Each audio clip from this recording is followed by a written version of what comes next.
삶의 본질입니다. 모든 생명체들은 살아있기에 배웁니다.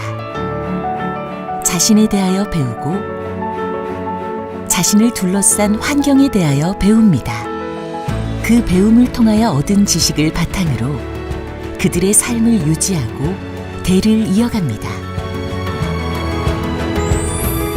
교육은 배움을 돕는 일입니다.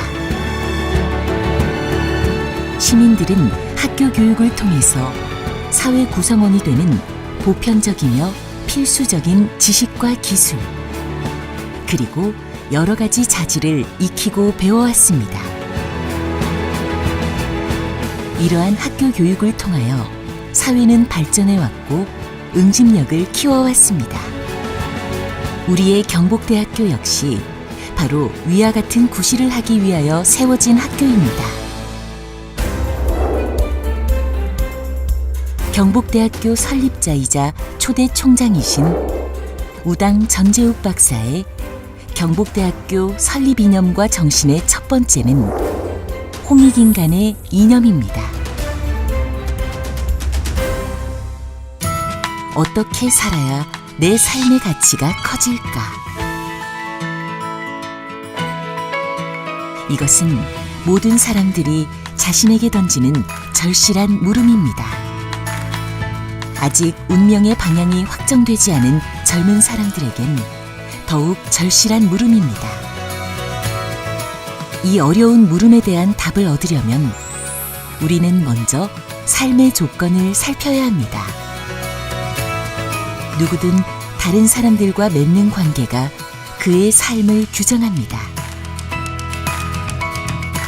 다른 사람들과 좋은 관계를 맺고 협력하면 자신이 보람차고 유복한 삶을 살 뿐 아니라 사회 전체가 나아집니다. 사람들은 누구나 자기 이익을 추구합니다. 그러나 자기 이익만을 챙기는 대신 다른 사람들과 사귀면서 협력하면 모두 궁극적으로 보다 큰 이익을 얻습니다. 여기에 삶의 묘미가 있습니다. 상호적 이타주의라 불리는 이 원리는 실은 모든 생명체들의 삶을 인도합니다. 이 원리는 고대부터 우리 민족을 인도한 홍익인간의 이념에서부터 구현되었습니다. 우리 경복대학교가 홍익인간을 설립 이념의 근본으로 삼은 연유도 그처럼 높은 이념을 따르려는 뜻이었습니다. 경복대학교 설립 이념과 정신의 두 번째는 충효인경의 정신입니다. 사람들이 서로 협력해서 보다 큰 이익을 얻는다는 원리는 참으로 경이롭습니다. 그러나 그것이 실현되려면 먼저 서로 믿을 수 있어야 합니다. 협력으로 얻은 이익을 누군가 독차지할 위험이 크면 상호적 이타주의는 실현될 수 없습니다. 그런 때에 믿음을 주는 것이 우리의 도덕심입니다. 우리가 도덕적 동물이라는 사실 덕분에 우리는 다른 사람들을 믿고 기꺼이 협력하는 것입니다.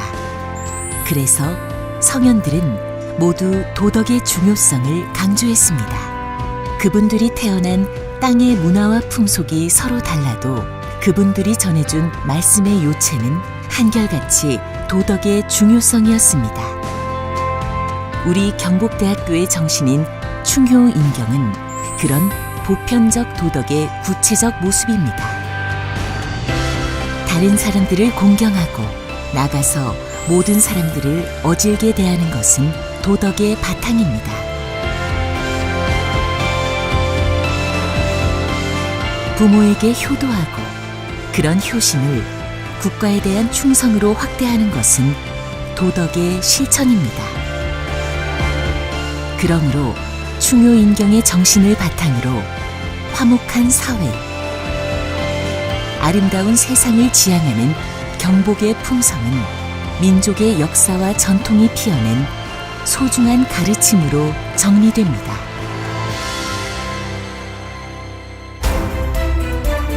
경복대학교 설립 이념과 정신의 세 번째는 자강불식의 정신입니다.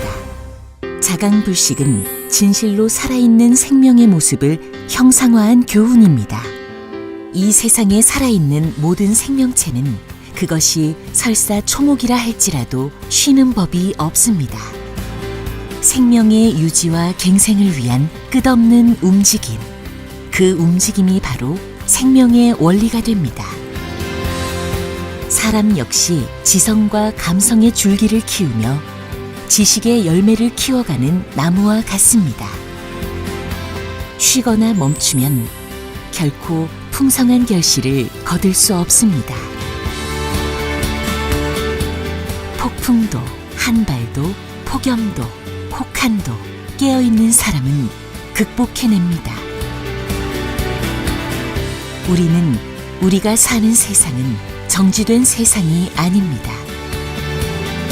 끝없이 움직이며 변화하는 것이 세상의 모습입니다. 그러므로 사람들이 살고 있는 곳에서는 늘 새로운 지식이 나오고 새로운 분야들이 열려집니다. 새로운 기술이 나오고 새로운 가치들이 속출합니다. 따라서 학교들도 그 변화에 맞춰 바뀌어지거나 그 변화를 능동적으로 이끌어갈 수 있어야 학생들의 사회화라는 과업을 제대로 수행할 수 있습니다. 자강불식, 스스로 살피며 스스로를 다듬는 부단의 노력. 그것이 바로 영원을 지향하는 대학인들이 갖춰야 할 삶의 자세이자 덕목이라 하겠습니다. 따라서 저는 늘 깨어있는 대학, 언제나 준비된 대학이 우리의 경복이기를 바라고 있습니다.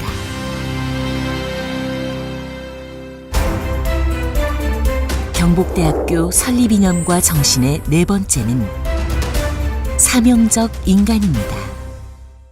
우리가 사는 대한민국은 정부 수립 이후 3번의 기적을 통하여 오늘과 같은 발전을 성취시켰다고 합니다. 그 하나가 1948년에 세워진 대한민국 정부가 자유민주주의를 국가의 구성원리로 삼았다는 점이요. 그 둘이 1950년에 일어난 한국전쟁에서 유엔군과 함께 끝끝내 공산군을 물리치고 자유민주주의를 지켜낸 일이며 그 셋이 전 세계인들에게 한강의 기적이라 불린 전후의 경제발전을 이룩한 것이라 합니다. 그리고 그 결과를 바로 오늘의 우리가 누리게 된 것입니다. 모두가 과감하고 치열했던 선배 선현들의 피나는 노력 덕분이었던 것입니다. 그러나 이제부터 시작되는 미래는 온전히 우리 자신들의 몫입니다. 다가올 날들의 값진 삶을 추구하려면 우리가 살 곳은 현재가 아니기에 우리는 물려받은 유산을 자산으로 삼아 우리 손길로 다듬어 다시 새로운 미래 모습을 뚜렷이 그려야 합니다. 그때 비로소 우리는 정체성을 갖추게 되며 그 정체성의 바탕을 두고 자신의 삶을 보다 값지게 만들 수 있습니다. 지금 우리에게 다가오는 세상은 여러모로 새로운 세상입니다. 특히 세계화가 많이 진행되어 세계성이 주요 특질이 된 세상입니다. 새로운 문화가 모습을 드러냅니다. 덕분에 진취적인 사람들에겐 새로운 변경이 열리고 있습니다. 새로운 사회에서 살아가는 우리는 새로운 임무를 안았습니다. 우리의 소중한 유산들을 고마워하고 우리 사회를 안전하게 지키고 우리 문화를 새로운 모습으로 다듬어내야 합니다. 그래서 이 지구에 새로운 인류 문명이 자라나도록 해야 합니다. 궁극적으로 우리는 마지막 변경인 외계를 향해 뻗어나가야 합니다. 외계는 하도 광막해서 결코 다하지 않는다는 사실만으로도 젊은이들의 가슴을 벅차게 할 것입니다. 우리 경복인들이 자신들을 사명적 인간이라 부르는 연유가 바로 거기에 있습니다. 새로운 시대를 맞아 경복인들은 뻗어나가야 합니다. 바깥 세상으로, 마지막 변경으로, 그리고 거기서 새로운 인류 문화를 다듬어내는데 앞장서야 합니다.